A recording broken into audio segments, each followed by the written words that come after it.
ప్రపంచాన్ని సృష్టించి కాపాడి లయపరిచే శక్తుల్లో అతి గొప్పవాడైన మహాదేవుడు ఈశ్వరుడు. శివుడిని ఇతర దేవతల కంటే ప్రత్యేకంగా నిలబెట్టే ఒక ముఖ్య లక్షణం ఆయన మూడో కన్ను.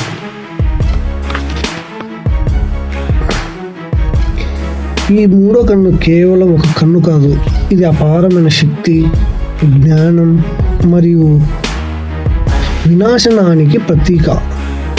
ప్రాచీన కాలంలో ఒకసారి దేవతలు పెద్ద సమస్యలో పడ్డారు.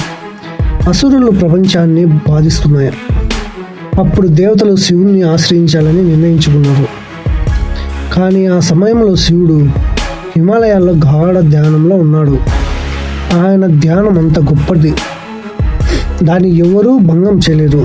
అప్పుడు దేవతలు ఒక ఉపాయం ఆలోచించారు. శివుడు ధ్యానం భంగం చేయడానికి కామదేవుడిని పంపించారు. కామదేవుడు ప్రేమ మరియు మోహానికి దేవుడు. అతని బాణం ఎవరిపైన పడితే వారు మోహంలో పడిపోతారు. కామదేవుడు శివుడు దగ్గరకు వచ్చాడు. అతను తన పుష్ప బాణాన్ని సిద్ధం చేశాడు. ఇది చాలా ప్రమాదకరమని తెలిసినా దేవతల కోసం అతను ఆ పని చేయాల్సి వచ్చింది. అతను ఆ బాణాన్ని సంధించాడు. ఆ బాణం నేరుగా శివుడిని తాకింది. ఆ క్షణంలో శివుడు ధ్యానం భంగమైంది. శివుడు నెమ్మదిగా తన కళ్ళు తెరిచాడు. ఆయన ముఖంలో కోపం కనిపించింది. ఆ కోపం సాధారణం కాదు, ప్రపంచాన్ని దహనం చేసే శక్తి. అప్పుడు శివుడు నుదుటిపై ఉన్న మూడో కన్ను తెరుచుకుంది. ఆ కన్ను నుండి వెలువడిన అగ్ని అత్యంత భయంకరమైనది. ఆ అగ్ని జ్వాలలు నేరుగా కామదేవుడిని తాకాయి. ఒక్క క్షణంలో కామదేవుడు భస్మమయ్యాడు.